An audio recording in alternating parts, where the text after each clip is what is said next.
educação. Vale a pena.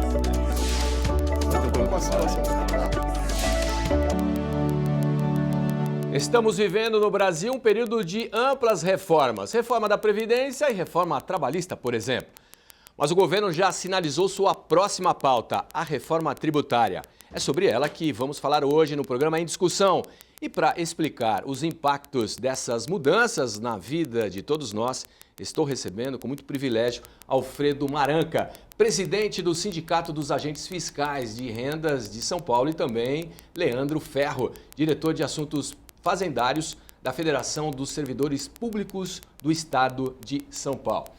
Meus amigos, muito obrigado. Eu só queria falar um detalhezinho aqui que nós conversávamos antes. Se fosse combinado, as 3 gravatas vermelhas, né, não seria nada possível, né? Parabéns pelo gosto, né, das gravatas vermelhas. Excelente gosto. Leandro, muito obrigado pela sua presença. É um privilégio realmente tê-lo aqui e para a gente discutir exatamente um tema tão importante e que para muita gente a reforma tributária teria que ter vindo bem antes. Da reforma trabalhista, da reforma da Previdência, o tamanho realmente da importância global para o nosso país. Mas esse é um assunto que a gente vai discorrer aí durante o programa. Gostaria das suas primeiras considerações. Muito obrigado pela presença, viu? A gente que agradece. Marcos, obrigado para a TV Alesp pela oportunidade de nos deixar falar um pouquinho sobre reforma tributária. Todo mundo fala do sufoco que passa o empresário com os impostos do Brasil.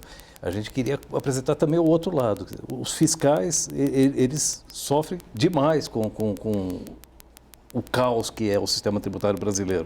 Principalmente porque eles são obrigados a fingir que ele faz algum sentido, né? Quer dizer, é uma maluquice completa. A gente tem problemas assim tremendos aí de complexidade tributária. E até mesmo para os próprios fiscais é difícil seguir sabendo exatamente todos os detalhes de operacionalização do contribuinte. Isso é desgastante, é muito desgastante. A gente precisa começar logo a tratar dessa reforma tributária e não imaginar que vai ser do dia para a noite. A gente vai ter um trabalho contínuo durante muitos anos até conseguir botar o sistema tributário brasileiro em ordem mesmo. Eu imagino, porque a gente vai discorrer exatamente porque aqui o tamanho territorial do nosso país é muito grande e aí é separado, né, pelo estado maior, pelos estados e pelos municípios, que são fatores totalmente contraditórios, né? E o governo está querendo um sistema único, a gente vai discorrer muito sobre isso. Mas eu queria que você falasse exatamente da sua formação. Você se formou em qual setor? Quais foram as suas... Eu sou engenheiro e depois eu me formei em Direito. Depois que eu virei fiscal, fiz Direito. Engenheiro? Mas eu trabalhava... Quando eu passei para... Antes eu dava aula, mas antes de ser fiscal, mas depois que eu comecei a trabalhar com impostos, eu trabalhava com reforma tributária e a partir de um certo momento eu fui trabalhar no Simples Nacional e eu participei de toda a criação do Simples Nacional durante 7, 8 anos ali de construção do Simples Nacional. Aí quando eu saí do Simples Nacional, já vim para o sindicato, já vim direto, logo 1 mês, 2 meses depois, acabei vindo, sendo eleito presidente do sindicato. Já está há quanto tempo à frente do sindicato? Nós estamos no 4 anos, né? Já. 4 anos já? 4. E o que já foi construído nesses 4 anos? Olha, a gente constrói e aí vem gente destruindo. Não constrói pontes, né? A gente construiu, a gente conseguiu reconstituir, unir toda a carreira toda a construção salarial numa PEC que foi aprovada aqui na Alesp, mas infelizmente a PEC foi destruída pelo Tribunal de Justiça, a gente ainda está tentando reconstruir isso agora lá no Supremo Tribunal Federal. E aí nós estamos falando das carreiras fiscais, é isso? No estado de São Paulo só tem... Em nível estadual, em São Paulo só tem uma carreira, somos nós, né? Sim. Que é o agente fiscal de rendas. Que, aliás, está querendo mudar de nome agora também para se alinhar às outras carreiras. E qual seria? Auditor fiscal. Como todos os outros. São todos eles auditores, nem o nome é uniforme. Né? E o que isso impacta? O que isso muda? Olha, é uma coisa engraçada. Em termos de dinheiro, salário, não muda absolutamente nada. Mas quando a gente quer mudar, ninguém acredita. Fala, por que vocês querem mudar? O salário vai permanecer o mesmo? Então, eu não estou entendendo. É mais ou menos, o salário vai mudar, né? Mas o interesse é de identificação. Ótimo, a gente precisa eliminar, e é essa a ideia da reforma tributária, quer dizer, a gente precisa eliminar essa enorme diversidade que existe entre carreiras municipais, especializações e tal, que é refletido para o contribuinte. Sim. O contribuinte não tem nada com isso. Assim, ele tem que descobrir como é o nome da minha carreira, como ele se inscreve, como ele faz para pagar, e isso em cada município, em cada estado e na União, quer dizer, uma diversidade que não tem graça nenhuma. É legal a diversidade culinária, né? Quer dizer, você vai no Pará, come aquela comida diferente e tal. Na Itália, cada lugar tem uma música diferente e tal. Agora, diversidade de burocracia tributária ninguém merece. Isso aí tem que desaparecer. Isso aí deixa todo mundo de cabelo branco, né? Ou sem cabelo, né? Sem cabelo. Alfredo, legal. Eu vou voltar a falar com você, mas eu quero apresentar aqui o Leandro para falar exatamente. Você é diretor de assuntos fazendários. Isso. Da FESP. Isso. O que seria a FESP? A FESP é uma federação aqui do estado de São Paulo que congrega várias carreiras de servidores públicos estaduais. Né? Então lá nós temos várias diretorias, né? Assuntos de saúde, de segurança pública. Então tem, por exemplo, tem carreiras policiais ali que são filiadas a essa federação. Bacana. E nós, como agentes fiscais, né? futuros auditores tributários, isso. Temos a diretoria de assuntos fazendários. Né? Então a gente fica ali como um representante, um estudioso ali de tudo que acontece em relação às carreiras da seara fazendária do estado de São Paulo. E aí vocês passam a agir de que maneira? Em favor dos associados? Sim, então, a FESP, ela vê as demandas das carreiras públicas, né? E tenta apoiá-las na medida do possível, né? Então, por exemplo, todas essas discussões que a gente teve, o sindicato, por exemplo, teve dos agentes fiscais de renda, teve uma luta muito grande em 2016, 2017, para resolver algumas coisas relacionadas ao trabalho. Então, a FESP vinha apoiando. Enfim, é mais um apoio assim, político mesmo, né? Claro. Porque realmente cada sindicato tem a sua independência suporte, e a sua autonomia. Importante, né? Importante. E união, né? Que é claro. A gente vive um momento que o serviço público está sendo demonizado por algumas correntes ideológicas, até um pouco pela imprensa, né? Em alguns tipos de pauta. E não é isso, né? O serviço público é uma coisa muito ampla, uma coisa necessária para a sociedade. Importantíssima. Exatamente. E todos esses países que os brasileiros tanto admiram, Suíça, Suécia, os países da União Europeia, eles são amplamente fundados no serviço público. Né? O serviço público tem um papel primordial no Estado. Né? O servidor público é uma peça muito importante na cadeia social. E é isso que a gente quer mostrar para a sociedade brasileira. Se o Brasil está passando por problemas econômicos, não é o serviço público que é ocupado por isso. Sim. Tem outras questões, como por exemplo a reforma tributária que a gente está discutindo, que podem trazer a solução, mas não é o funcionalismo. Né? A sua formação qual é? Eu sou formado em Relações Internacionais. Bacana. E agora estou me graduando também em Direito. Legal. Bom, a gente vai falar, e eu tenho certeza que a gente já bateu uma bola lá atrás, né? Eu tenho certeza que vocês realmente têm uma contribuição muito grande para dar exatamente para o telespectador, para os nossos amigos, nossas amigas que estão nos acompanhando, não só dentro de um panorama global, macro do nosso país, mas também para a gente tentar fazer uma associação com a China, com os Estados Unidos, com os países da Europa, enfim, para a gente tentar entender se realmente o sistema dos Estados Unidos serve para o Brasil, o sistema da China serve para o Brasil, o modelo europeu é de comum acordo, enfim, a gente vai esmiuçar um pouco mais isso aqui.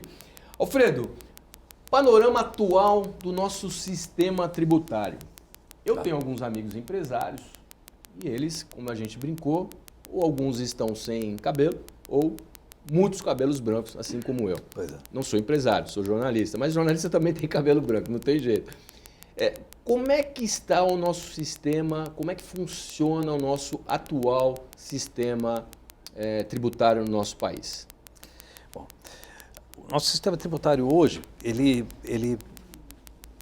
Como todo sistema tributário depende do grau de formalização da economia, né? Quer dizer, nós temos o sistema tributário que é possível segundo o nosso grau de formalização. A gente pensa, para alterar o sistema tributário, né, em alterar só a Constituição, isso não é possível. Quer dizer, a gente precisa alterar a cultura, a gente precisa alterar o grau de formalização, alterar a forma de procedimento aqui no Brasil. Então, essa ideia de trazer um modelo de fora corre esse perigo. Corre esse risco.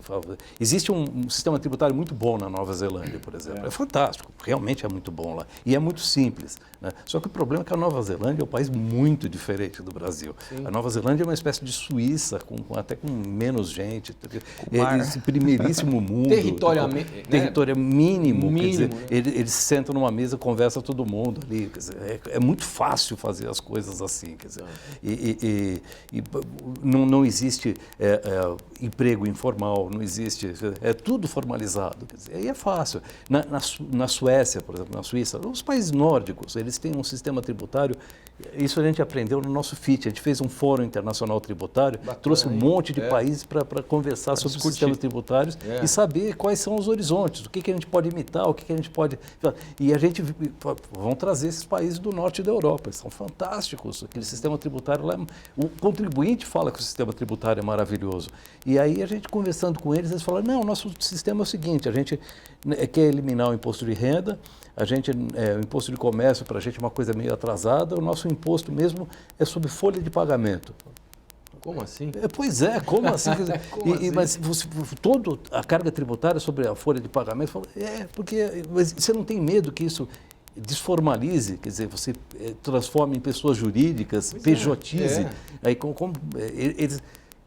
Foi difícil até ele entender qual é a nossa dificuldade. Aqui no Brasil não daria certo. Não existe a menor possibilidade de informalidade lá na Suécia, na Dinamarca. Eles simplesmente não entenderam o que a gente queria dizer com informalidade. O que é isso? Né? Mas aí você tenta dar um exemplo. Sim. Mas e se eu tentar fazer isso, uma malandragem não tem aqui acordo, assim? Né? Nossa, mas aí você vai pagar um imposto gigantesco aqui, você vai preso ali, aí você percebe, quer dizer, é um sistema todo regrado já, todo organizado. Quer dizer, eles têm condição de fazer uma coisa completamente diferente. Nós aqui no Brasil, a gente teria como imitar países que são parecidos conosco. Então a gente tinha um painel que a gente fez nesse Fórum Internacional Tributário com os BRICS. Esses BRICS são interessantes da gente imitar. Índia, China, África do Sul, e é assustador quando eles começam a falar dos problemas deles, porque são iguais os nossos, quer dizer, desigualdade, aquele problema de informalidade, regra que não é séria, você faz a regra e ninguém cumpre, esse é o nosso problema, quer dizer, esse é o segredo que o Brasil tem que descobrir para poder passar esse estágio de BRICS e passar a ser um país de primeiro mundo. E a China conseguiu fazer. E por isso que a China é um BRIC diferenciado. Né? Eles conseguiram fazer extrair da diversidade cultural chinesa a parte tributária. São 57 etnias na China, é um caldeirão de cultura, línguas diferentes, culturas diferentes, mas eles conseguiram fazer isso, pelo menos trazer a parte tributária em uma reforma tributária uniforme. Eles fizeram um IVA, um imposto de valor agregado, que abrange serviços e comércio nacional chinês. Então, e isso é o segredo da exportação chinesa, quer dizer, com isso eles conseguem tirar o imposto da exportação e conseguem exportar sem o peso tributário da China.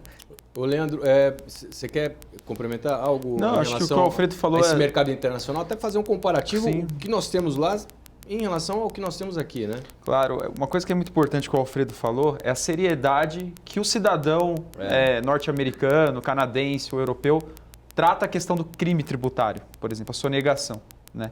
Aqui, infelizmente, a gente tem uma cultura de que sonegar é como se fosse uma saída heróica para o empresário sobreviver. Porque, aliás, só pegando um parêntese, por que o brasileiro sonega tanto?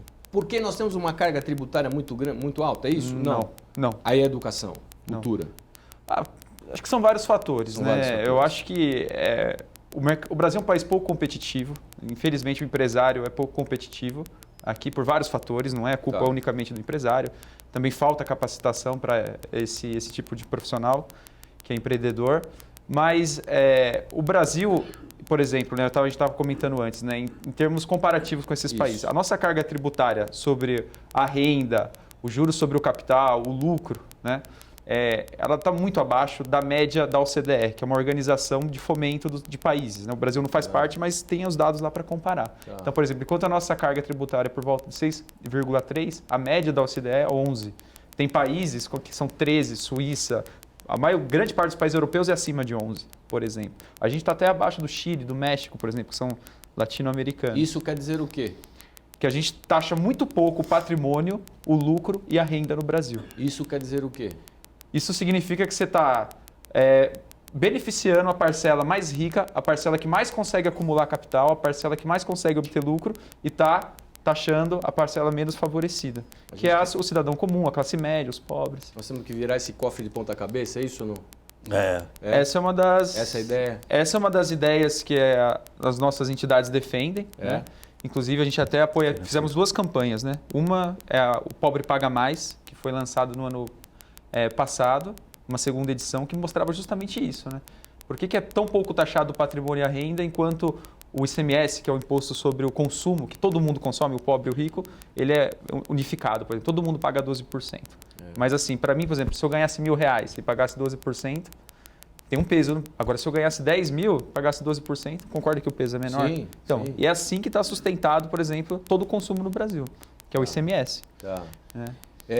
Quantos impostos nós temos? Você quer complementar também? Não, eu queria complementar também essa ideia da sonegação. Não é uma característica só brasileira. Não. A sonegação é uma coisa internacional. Mas faz parte de uma ideia meio colonial nossa. Só que aí você tem um arroxo ali de uma forma punitiva lá de verdade, fora é feio, né? Vai preso. Não é aqui que você vai para a primeira instância, segunda, enfim, superior, né? Não, é como futebol. Não é assim só nós, mas a gente é bom nisso. A gente é bom nisso. Negócio de sonegação brasileira é bom. É porque aí nós vamos falar sobre a legislação, né? A legislação, ela abre essas portas. Você tem janelas, portas, você tem todas elas à disposição e abertas, né? De uma forma talvez legal, e muitas vezes, né? E de outra, realmente não é legal, mas isso aqui, aquela cultura, isso aqui ninguém vai pegar, ninguém vai perceber. Mas aqui por aí, né? É claro que é colonial, porque a gente foi uma colônia muito simples, né? A gente tinha os portugueses, que a gente era colônia de Portugal, mas em outros países eles têm esse problema e não é tão claro. Você vê, meu pai era napolitano, e lá em Nápoles eles têm a mesma coisa, assim, de mesma repugnância assim, com o Estado, assim, de pagar imposto, de querer fazer informal, de negar o Estado. Que o brasileiro ele gosta de negar o Estado. Ele tem uma utopia liberal, assim, em que não existe Estado, que a polícia aparece do nada, que o juiz ele ganha o salário dele por intervenção divina, que faz parte da cultura colonial, porque a gente paga o imposto, a ideia é que a gente pagava o imposto para um terceiro, para um cara que vem aqui levar o imposto embora. O imposto não é uma coisa nossa, que a gente se reúne para a gente se organizar e ter uma vida melhor. A percepção disso é muito difícil. A gente precisa ter uma autonomia como povo. A gente precisa entender que nós somos um povo e a gente tem que se autorregrar. Nós cuidamos de nós mesmos. O imposto é para a gente. E a gente precisa cuidar de nós mesmos. Quer dizer, se eu começar a bater a sua carteira, a bater a carteira do Leandro, a gente tem que combinar que pelo menos entre nós aqui a gente não vai fazer isso. E corrupção é isso. Corrupção é a gente roubar da gente mesmo. Não é legal. E se fizer, fala assim, olha, eu tenho 150, deixa eu tirar o 100, vai ficar só 50 na carteira, né? Dá para tomar um cafezinho?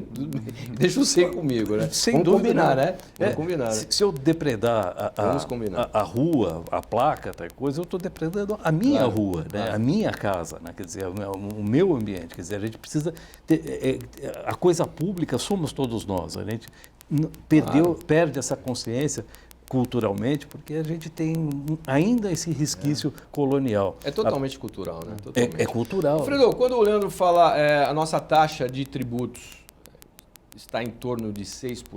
6,5%. 6,5%, né? Sobre a renda, o patrimônio e os lucros. Tá. Né? O que mais vem atrás disso?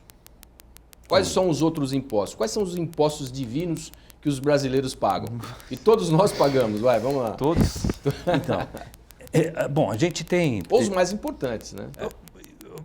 Vou falar, Claro. Tem 3 níveis de impostos, Isso. assim, que são ligados com as carreiras fiscais. Tá. Quer dizer, a gente tende a pensar nos impostos como uma coisa que está lá no papel, mas na verdade ele é uma coisa viva, que está nas carreiras fiscais, está nas culturas tributárias. Então, você tem as culturas tributárias municipais, são os impostos de serviço, basicamente, e de propriedade imóvel. Tem os impostos estaduais, que são de propriedade móvel e de comércio. É o IPVA e o ICMS. Isso. Tá. IPVA e ICMS. O ITCMD. E tem os tributos federais que abrangem tudo, né? E inclusive o imposto de renda, que é prerrogativa federal. E essas especializações, entende? Elas hoje são importantes para as carreiras fiscais, porque a União ela sabe cobrar bem imposto de renda. Ela é boa nisso. Entende? Significa que ela consegue... Ser boa significa que é como você fazer uma operação. A faca precisa ser afiada, porque senão você vai machucar muito. Fazer com a faca cega, você machuca a pessoa, não funciona. Entende? Então, você saber fazer você saber tributar é você tributar com pouco reflexo de trabalho do contribuinte, ela faz isso melhor do que os estados. Os estados não têm essa cultura, a gente não sabe, não tem o cadastro, não conhece as pessoas, entende? É como um pouco como o comércio também. Você precisa conhecer o seu freguês, saber o que ele quer, saber como ele trabalha, o que ele precisa, o jeito dele de fazer as coisas. E a gente, nos estados aqui, os estados, eles são especializados em comércio. A gente conhece os problemas do comércio, a forma como o comerciante gosta de vender as coisas, o que envolve o preço do comércio. Entende? E os municípios conhecem bem a parte de serviços, inclusive o bancário. Tá. Ainda falando de sonegação, por exemplo, a nota fiscal paulista, a nota fiscal eletrônica, ela ajuda nesse combate da corrupção? O que vocês pensam sobre isso? Sim, a nota fiscal é um documento importante, né? A nota fiscal paulista em específico, ela tem uma certa discussão, né? Inclusive na nossa própria carreira de auditor fiscal, em relação a ela, porque o custo do programa é muito alto, da nota fiscal paulista, aquela questão do CPF, né? De você cadastrar. Então a gente já apresentou alguns estudos ao governo mostrando que isso aí seria necessário mudar, não se justifica esse programa.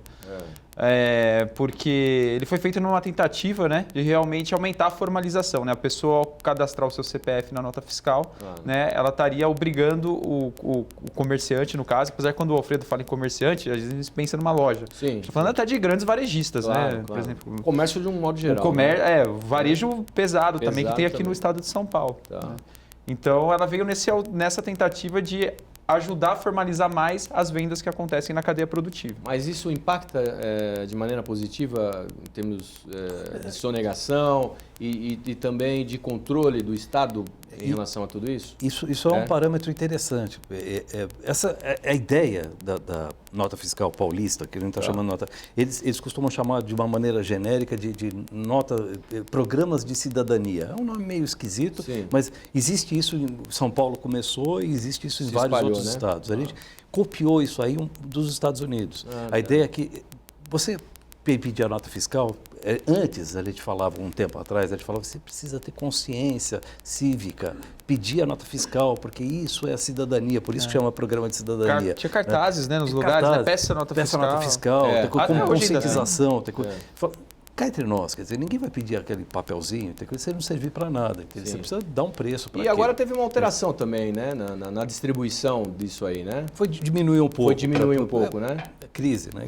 Precisa diminuir Vamos deixar menos para eles e mais para nós, né? Mas isso está na reforma tributária também. Agora, a reforma tributária quer dar um passo a mais. Tem uma ideia que veio do Rio Grande do Sul de você transformar esse programa de cidadania num imposto pessoal, que depende o imposto que eu pago depende da minha renda, por exemplo. Assim. E aí você consegue, para as camadas de renda mais baixa, eliminar de forma mais eficiente a carga tributária deles. E isso estaria totalmente ligado ao imposto de renda? isso estaria ligado ao imposto de comércio. O imposto de renda já existe. Existe aquela gradação. Quer dizer, quem ganha menos paga menos. Você é isento, depois começa a pagar. Mal distribuída essa gradação. Mal distribuída, muito mal feita, mas existe a gradação. A ideia da gradação, pelo menos, já existe. Né? Agora, para o imposto de comércio ainda não existia. Então, existe a cesta básica. Você faz assim, eu vejo a família que é mais necessitada, ela, pelo menos os alimentos, quer dizer, eu tenho que colocar em alguns produtos, eu tenho que reduzir a carga tributária desses produtos. Só que isso é uma forma ineficiente de você favorecer as famílias de baixa renda. A ideia do imposto pessoal é uma ideia, está na reforma do Raul. Essa daí, que agora ressurgiu no Senado. Aliás, são 3 modelos, né? 3 propostas, a gente vai discutir isso aí, mas são propostas interessantíssimas, né? Interessantíssimas. Eu acho que a gente vai falar no segundo bloco sobre isso, mas dá uma pitadinha, esses 3 modelos de reformas, né? De ideias, sugestões, elas também têm algum modelo que foi importado aí, de repente, dos Estados Unidos, da Europa, da China, tem um pouquinho de cada um? Sim, sim. Perfeitamente. Então, essa ideia, o que cabe na China não cabe aqui no Brasil é furado. A gente tem que importar realmente as coisas que deram certo lá, que é até um país muito maior do que o nosso. Claro. É isso? É isso, sim. Tem. Tá. Eu queria entrar num assunto aqui que eu acho eu, não sou exatamente o cara mais perfeito para falar nisso. Mas os impostos indiretos que incidem sobre o consumo de bens e serviços, acho que são os impostos que mais afligem os empresários que realmente estão com a corda no pescoço. É isso mesmo ou estou falando besteira? Eu acho que sim. Eu acho que o caos mais desagradável esse é o caos. Mesmo é dos impostos estaduais e municipais. E aí nós estamos falando de ICMS, IPI, ISS, PIS, PASEP e COFINS. É isso? E daí em diante, salário, família, aí vai, né? E tem um monte de sistema S, tem dezenas e dezenas de... E aí a gente vai entrar num assunto, o porquê disso? Por que nós temos tantos impostos sobre bens e consumos? É para a gente não consumir? É para a população não ter bens? Por quê? Vai cair naquela malha que nós estamos falando? Vem o estado maior, depois vem o estado... por região e depois vem os municípios, cada um tem um gargalo e cada um quer abocanhar a sua fatia. É por aí? Discorram sobre isso aí, por favor. A gente precisa enfrentar os nossos problemas, a gente precisa enfrentar o problema você precisa cobrar o tributo é necessário e não existe milagre, não tem almoço grátis. Quer dizer, você vai, a ideia, existia até um tempo atrás a ideia da reforma tributária que os municípios achavam que iam arrecadar mais, os estados iam arrecadar mais, a União ia arrecadar mais e o contribuinte ia pagar menos. Não vai acontecer isso. Utopia, né? Utopia, não dá. A gente aquele tanto vai ser cobrado e vai ter que pagar mesmo, com isso tem que formalizar, né? E a gente vai ter que observar com seriedade esse negócio. A ideia de criar um monte de tributozinhos, né, é para disfarçar a ideia de que é um tributo. Entende? Em vez de você aumentar o imposto de renda, você cria um tributo que é pequenininho e está ali, aí você tem dezenas e dezenas de tributos pequenininhos. Quer dizer, isso é uma diversidade que não interessa ao contribuinte. Né? Quer dizer, e a gente tem o problema federativo, que eu acho que está muito misturado com o problema fiscal. As ideias regionais, elas estão muito ligadas a métodos regionais de tributação que são desnecessários, a gente precisa uniformizar isso.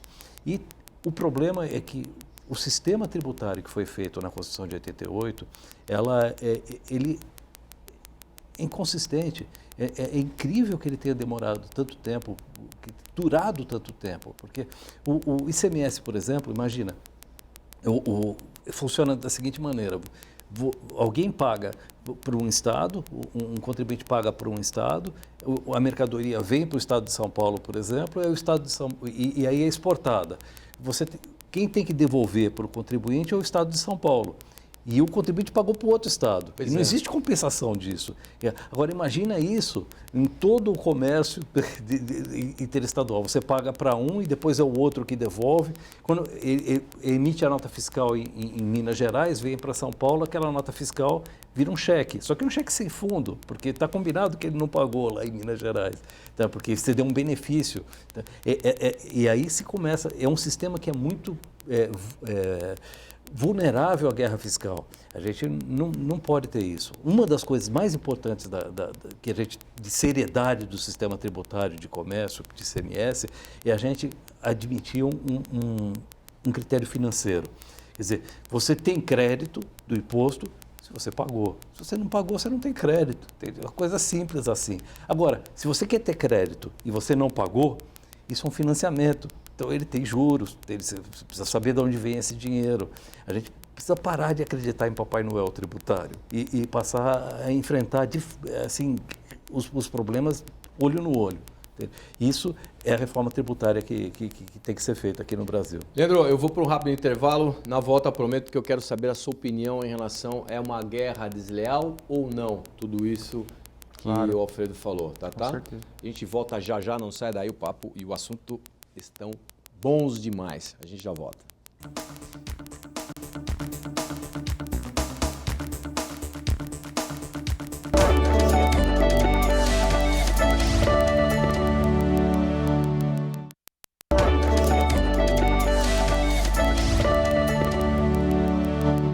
Olá, retornando com a parte final do programa em discussão, estou recebendo Alfredo Maranca, presidente do Sindicato dos Agentes Fiscais de Rendas de São Paulo, e também o Leandro Ferro, diretor de Assuntos Fazendários da Federação dos Servidores Públicos do Estado de São Paulo. A pauta do dia é a reforma tributária. Bom, prometi, estou voltando com você. Tudo que o Alfredo disse, né? Alfredo faz muito bem aqui o papel. Dessa guerra, né? Eu falei guerra sadia, às vezes tem até uma ou outra que é de bom agrado, bom gosto. Mas é uma competição até certo ponto desleal, não? Guerra fiscal, né? Eu não sei em que momento que a palavra guerra tem um sentido positivo, né? Até na história da humanidade. Mas a guerra fiscal ela é bem danosa, né? E, na verdade, quem perde é o Brasil como um todo. Sim. Somos nós, os consumidores de serviço público, quem depende do financiamento do Estado, né? No dia a dia. E, realmente, né? Toda essa confusão tributária, né? Por conta do ICMS e cada Estado poder ter uma certa autonomia para definir a alíquota e definir outras formas de compensação dessa alíquota, já era essa guerra, que nada mais é que as empresas mudando de localidade a todo momento atrás de isenção de imposto, enfim, outros benefícios até que passam da ordem tributária, né? Às vezes um Estado vai lá e constrói o dinheiro que a empresa investiu, o Estado investe. Uhum. Mas o quê? Ele trouxe uma empresa lá para o Estado e gerou emprego, então o político fica muito bem com os seus eleitores, né?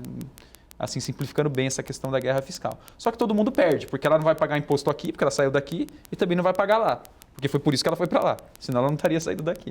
Por exemplo, nós estávamos conversando sobre isso e aconteceu recentemente, onde o Parlamento Paulista teve uma influência, né? Teve os dedos dos deputados, logicamente, dentro da votação, a sugestão que veio do governador do estado de São Paulo, João Dória, em relação à diminuição da tributação do ICMS para o combustível das aeronaves. Querosene da aviação. Isso. O que vocês pensam sobre isso? Justamente, a gente chegou a se manifestar sobre isso. Na verdade, é uma perspectiva errada, né? A ideia de que o Estado de São Paulo deve entrar na guerra fiscal é interessante, entrar na guerra fiscal. O que é errado é você entrar na guerra fiscal dessa maneira como ele está fazendo. Quer dizer, a guerra fiscal é para matar, eu vou começar a matar os meus soldados também, que é o que ele está fazendo. Já que eles vão matar, eles vão morrer lá, eu vou matar aqui também, aí não tem soldado em lugar nenhum, vou acabar com a guerra. Entrar na guerra fiscal não é dar benefício e desistir de arrecadar. Desistir de arrecadar é o contrário do que deveria fazer o gestor da máquina tributária estadual. Existe esse problema de falta de vocação dos governadores para gerir um sistema tributário. Porque, imagina, você é eleito, o que você quer fazer? arrecadar imposto, você quer ser bonzinho. Se você fosse eleito para ser presidente do Santander, por exemplo, ou de um banco grande, o que você quereria fazer como presidente desse banco? Vou perdoar aquele, vou isentar aquele outro, eu quero dar benefício. E não é assim que o banco funciona. O banco, o funcionamento do banco, ele tem regras estritas que são neutras. Ele deve cobrar dos clientes dele. A ideia de você desistir de cobrar o querosene de aviação não é política tributária. É o contrário disso. Os combustíveis, eles têm uma ordem de importância. O diesel é o combustível que prioritário, sempre foi. O diesel é o combustível que devia ser diminuído. O caminhoneiro, quando ele paga o diesel, aquele preço do diesel, ele reflete em todo o custo de vida da classe média, da classe pobre, todo mundo paga o diesel. Entende? Então, o diesel, ele é o imposto mais importante para benefício fiscal. O querosene de aviação é o menos importante, entendeu? O querosene de aviação é o imposto que deveria ser mais Tem companhia dizendo que chega até 40% do valor, né? Do valor da passagem, que representa 40%. Saiu de 20%, foi para já ouvi 40% agora. Carga tributária A carga tributária em relação ao querosene representa o que vai incidir exatamente no valor final da passagem, do custo, né? De uma viagem da aeronave. Não é verdade. Não é verdade. Não é verdade. O valor não é esse, né? Quer dizer, precisa refazer esse valor. Sim. Mas a indústria aeronáutica, ela já não paga ICMS de transporte, quer dizer, porque o STF decidiu que transporte aéreo não é transporte. Assim, quando eu ando de carro, eu pago IPVA do meu carro, eu pago, você paga pedágio, você paga rodoviário, tudo isso. Comprei pneu novo. Exatamente. Está ali o imposto. É tributado com ICMS, o transporte rodoviário é tributado com ICMS. O transporte aéreo não é tributado com nada disso. Por quê? Porque é desagradável, né, para um governador ter que lidar com as grandes companhias aéreas, ter que pressioná-las, entendeu? Uhum. Mas aí que está, pressionar o povo não é a alternativa. Assim como o governo também, estou falando geral, também não pressiona os banqueiros, né? Sem dúvida. Não, mas isso não é um governador, outro governador. Isso faz parte do nosso sistema. Porque não é natural você entregar para um chefe de executivo eleito, entende? Esse poder de isentar. Esse poder de isentar, ele tem que ser uma coisa muito mais legislativa, né? E aí vem outra coisa. Agora você vê, a Constituição do Estado de São Paulo tem agora o aniversário, 30 anos, não é? Das constituições estaduais. Nesses 30 anos, entende? O que acontece com o Poder Legislativo? O Poder Legislativo ele só perdeu. Hoje, o Poder Legislativo não tem autonomia nenhuma. Ele tem que ter autonomia para fazer limitações ao poder de tributar. É o Poder Legislativo que tem que fazer isso, mas tem que assumir a responsabilidade de estar fazendo. Não é que o governador mandou e eu estou obedecendo. Ele tem que assumir a responsabilidade de fazer o que ele de limitar o poder de tributar. Ele pode, por exemplo, eliminar o poder de tributar. E aí ele vai explicar o que vai acontecer com a polícia, que não vai ter dinheiro, as ruas que vão ser depredadas. Você quer... Sim. O benefício fiscal, já que a gente está nesse cenário de fiscal, ele existe. Sim. E assim, desde que justificado, por exemplo, um setor que está passando por um problema, o benefício fiscal até é bem-vindo, porque acontece, no mundo globalizado acontece. O problema é quando não tem uma justificativa. E esse caso do querosene de aviação se enquadra perfeitamente. Não faz sentido você abaixar o imposto do querosene de aviação em São Paulo, que é o maior hub de aviação do país, né? Sim. O que eu quero dizer com isso? A demanda está aqui, ou seja, por ser um estado muito populoso, um estado economicamente muito importante para o Brasil, os aviões vêm para cá. Eles vêm para cá porque aqui tem a demanda para que a aviação aconteça. Então, ou seja, não é porque abaixou o querosene de aviação aqui que um avião vai sair do Mato Grosso ou vai sair do Paraná para abastecer aqui porque aqui está mais barato. Não, ele está aqui porque ele está aqui. O avião ele tem que decolar e pousar. Aqui é rota tem que vir. Crucial, né? Para você ter uma ideia, esse benefício, a gente fez um estudo, o Sindicato dos Agentes Fiscais de Renda, e ele dá uma média de... Os cofres públicos habem de 250 a 300 milhões de reais ano.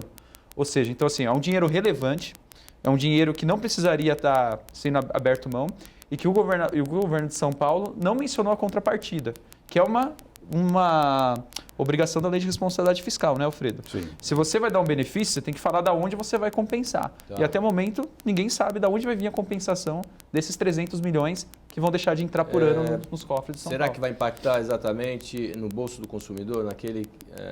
naquela pessoa que vai viajar? Exatamente no quê? Eles vão diminuir a passagem aérea? É isso que acontece, Porque quando a guerra fiscal, ela empurra o ICMS para um imposto ruim, um imposto que prejudica a população. Entendi. Então, o imposto, ele acaba como a gente estava falando, não tem almoço grátis. Quer dizer, você tira o imposto de um lugar, ele vai aparecer em outro, porque a conta é a mesma. Então, onde que ele aparece? Na conta de energia elétrica, na conta de gasolina, quer dizer, a gasolina vai ser mais tributada, quer dizer, a energia elétrica continua sendo tributada. O imposto acaba se alojando na parte fácil, que é a classe média, a forma de pegar a classe média. Então, o imposto sobre veículos é claramente bem assim, isso, né? é simbólico da classe média, porque você vê, avião não paga imposto, iate não paga imposto, lancha não paga imposto, jet ski não paga imposto, agora carro paga, quer dizer, fusquinha do cara vai pagar imposto. E aí a gente vai mais longe, mas eu acho que é um tema, é uma conversa que a gente pode voltar num outro momento, porque a gente não tem a livre concorrência também, né, no setor aeronáutico e, quer dizer, agora eles estão tentando ampliar um pouco mais isso, liberar um pouco mais, né, para a concorrência mais de uma forma de outras empresas aéreas internacionais, mas, por exemplo, é um exemplo muito prático. Congonhas, nós temos só 2 companhias que operam lá. 2, quer dizer... Tinha a terceira, quebrou. E a terceira quebrou. Então, quer dizer, como é que a gente vai ter uma livre concorrência? Quer dizer, já diminui os impostos, é isso? Eu estou entendendo essa macro que vocês estão dizendo. Sim. Quer dizer, diminui o imposto, mas só 2 companhias operam. Quer dizer, se elas combinarem, vai ser difícil uma movimentação financeira de impacto exatamente no bolso do consumidor. É isso que eu estou entendendo. Eu acho, talvez, que as companhias aéreas têm que fazer o que for melhor para elas, entendeu? Se for melhor para elas ser 1, 2, tem coisa, tudo bem que seja 1 ou 2. O que não pode é os estados se fragmentarem desse jeito, e estarem fragilizados dessa maneira, de Rio Grande do Norte quebrar o estado de São Paulo. Eu me lembro isso, uma vez a gente foi tentava fazer uma isenção no estado de São Paulo para uma hidrelétrica que a gente queria construir aqui, isso aí uns 20 anos atrás. E o estado do Tocantins não deixava. E ele pode não deixar, quer dizer, a gente não pode continuar numa briga fraticida desse jeito. A gente precisa ter um sistema tributário que não nos deixe indefesos dessa maneira. Só para fechar essa questão das companhias aéreas, porque o turismo ele realmente movimenta, é um setor importante na economia do nosso país, né? Existe estado que você tem 0 de imposto sobre o querosene de avião.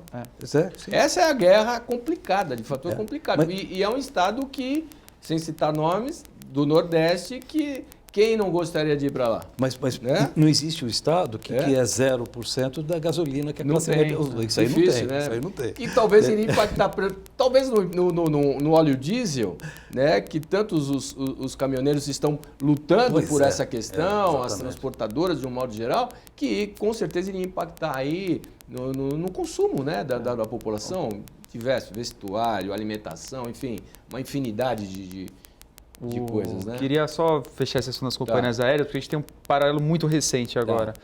Foi recentemente, acho que ano passado, se eu não me engano, foi instituída aquela taxa de bagagem adicional, né? Antes a gente sempre podia despachar, né? Claro. E qual que foi a alegação? Vai diminuir o preço da passagem. Todos os estudos mostraram que o preço das passagens aumentaram, ou seja, quase sempre, isso é falando de aviação, mas tem exemplo dos frigoríficos aqui de São Paulo, o benefício fiscal não se reflete em diminuição do custo para o consumidor. Tá bom. Gente, olha, dito tudo isso, eu preciso correr com o programa porque tem muita coisa legal e é uma riqueza de detalhes. Eu gostaria de agradecer e parabenizar cada um de vocês. Realmente estou tentando aqui extrair o máximo da sabedoria de vocês. Estou ficando muito lúcido em relação a muitas coisas aqui. Bom, nós vamos falando de reforma tributária. Como você disse, existem 3 propostas em andamento. Uma delas do Baleia Rossi, né, o deputado líder do MDB na Câmara dos Deputados, que inclusive já foi deputado estadual aqui no Parlamento Paulista.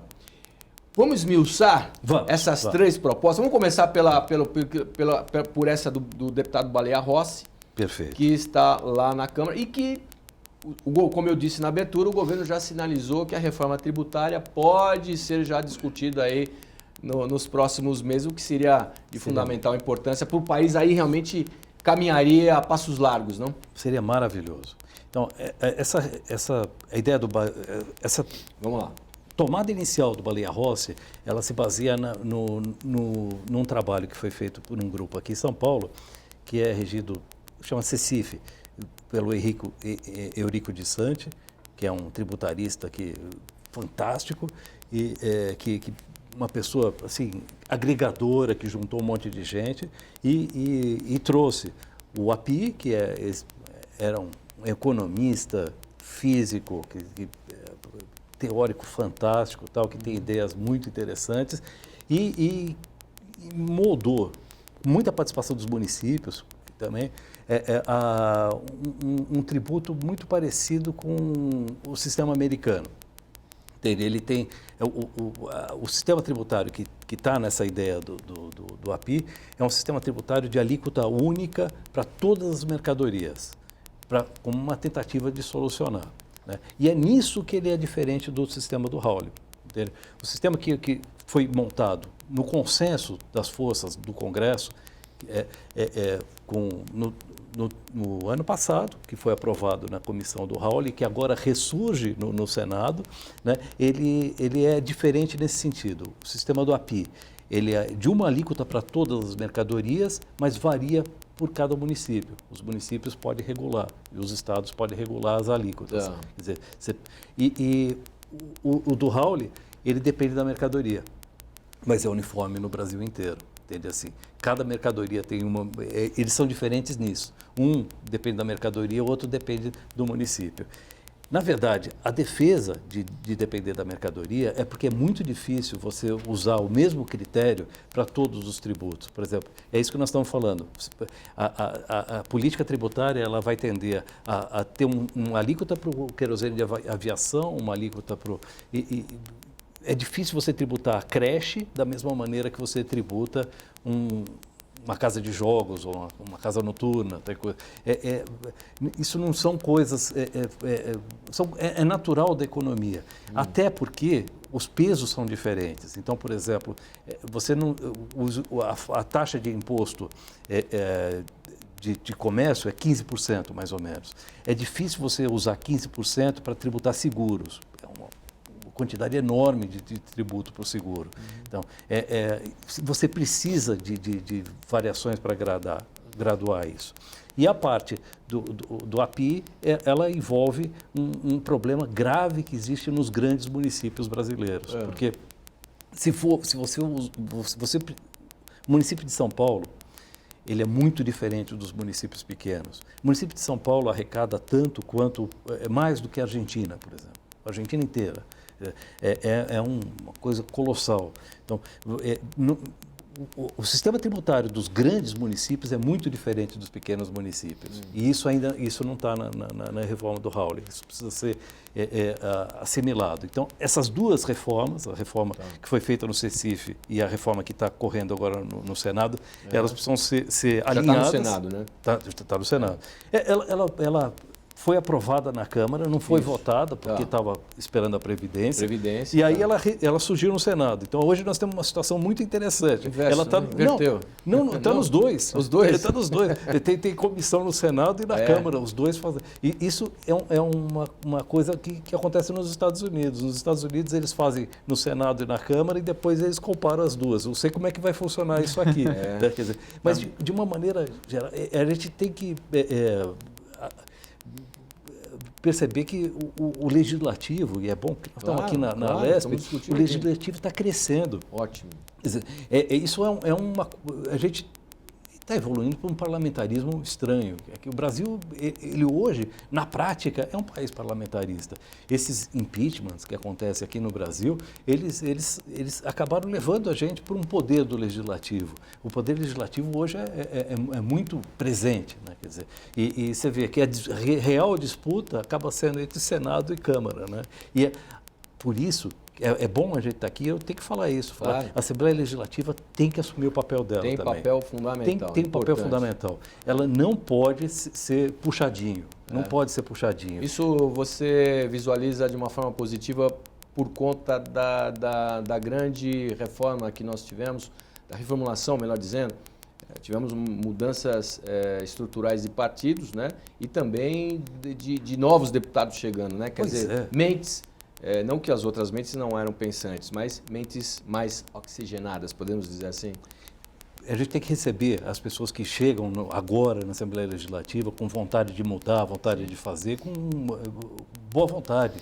Tem que deixá-los fazer. E ouvir aquilo. os especialistas, né?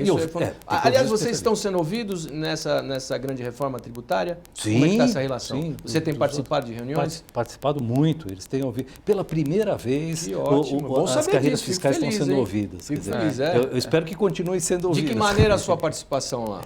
A gente criou uma associação chamada Fisco Brasil, que reúne todas as carreiras fiscais, municipais, estaduais e pelas federações. Tem a FENAFisco, a FENAFisco tem uma atuação muito forte na guerra fiscal. Todos os estados, a todos os FENAFisco é a auditores federação fiscais. de todos os fiscais estaduais do Brasil. Bacana. Tem a ANAFisco, que são os fiscais municipais, a Associação das Carreiras Municipais, e a ideia é diminuir toda essa confusão e, quem sabe, a gente migrar para uma coisa mais unificada, mais uniforme. Leandro, dessas 3 reformas aí que o Alfredo explanou para nós. Deixa eu te interromper, eu falei de 2. De 2, tem mais falei uma, de 2, né? tem a outra, mas que a outra ela não é antagônica, né? Quer dizer, o que surge agora, essa ideia da Receita Federal, de fazer um imposto único que substitua os impostos federais, ela libera o legislativo para fazer a reforma,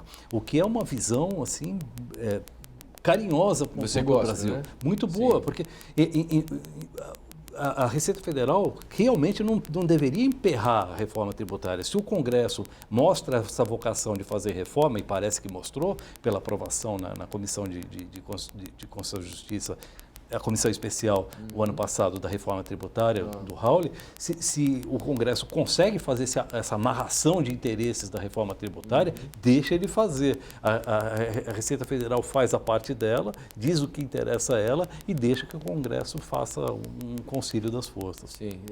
Tem alguma que mais lhe agrada ou uma complementa a outra? Eu acho que são discussões interessantes, né? Eu acho que a gente particularmente gosta muito da do Raul, né?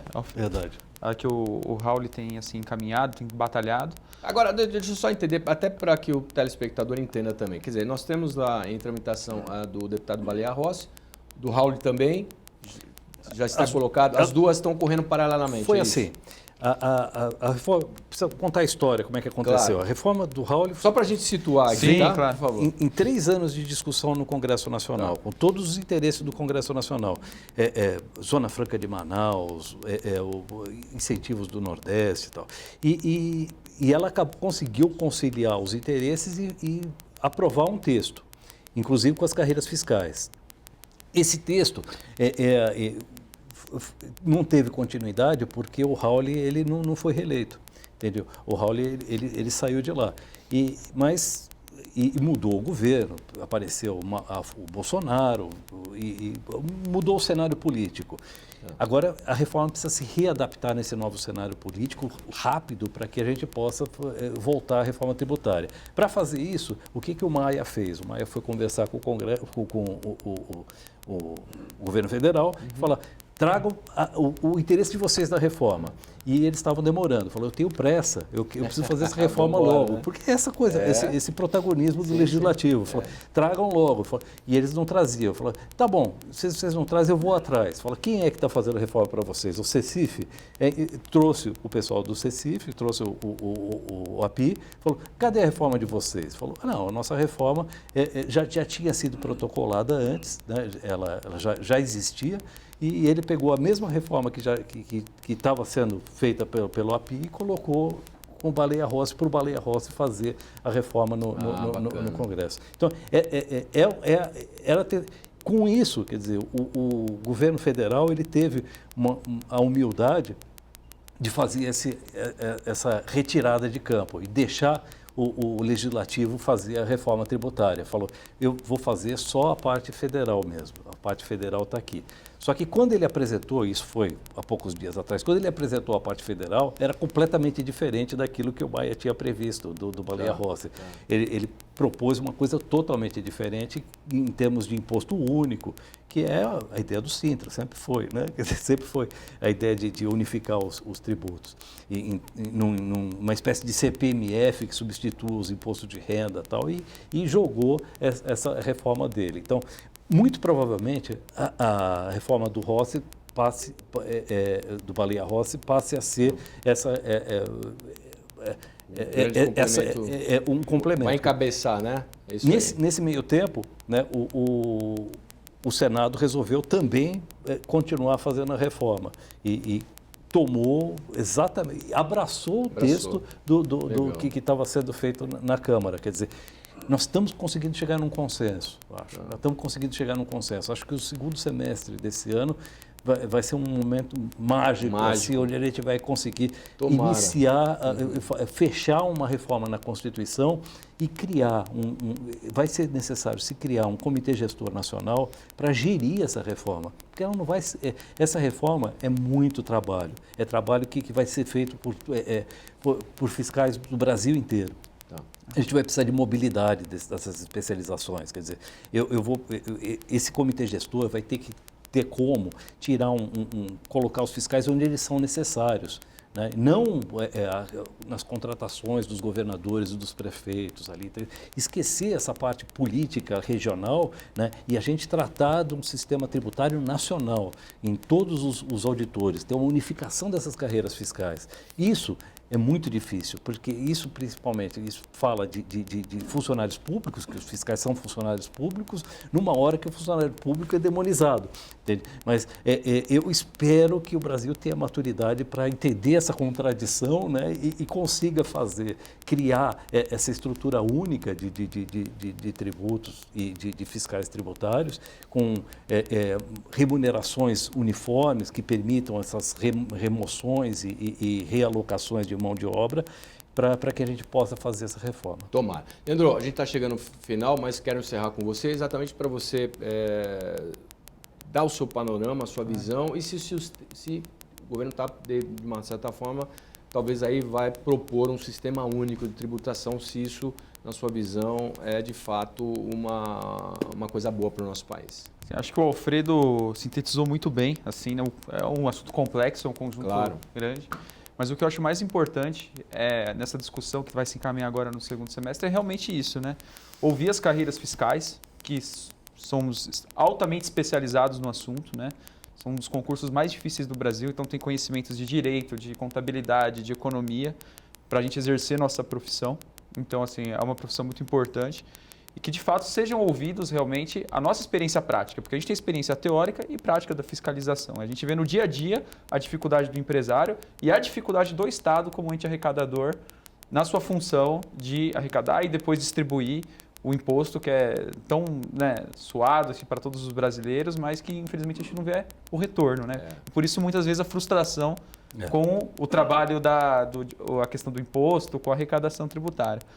Então, acho que para finalizar é isso. Acho que a carreira dos agentes fiscais de renda está à disposição de toda a sociedade. Sistema único é bom ou não? É bom, é bom. Juntar tudo isso como o governo... Acertando as particularidades do Brasil, é uma discussão longa, mas acho que visa... Mas, como você disse, tem que ter uma contrapartida aí para a população, seria fundamental, né? E aí, só para a gente fechar, com certeza não teríamos aí tanta corrupção, não teríamos aí tanta gente não acreditando os impostos que deveriam, né? A sonegação, talvez aí, se tem a contrapartida para a população, o empresário vai pensar totalmente diferente, a população como um todo iria pensar totalmente diferente.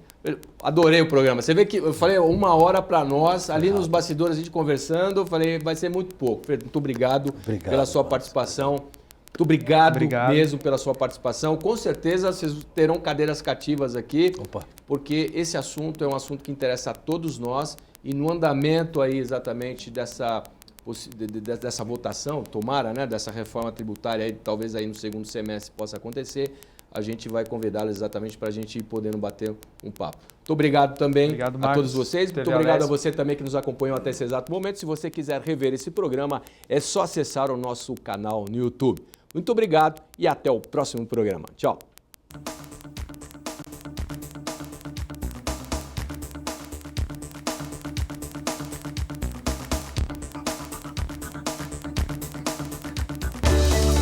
Aplicação. Vale a pena. Muito bom com a situação.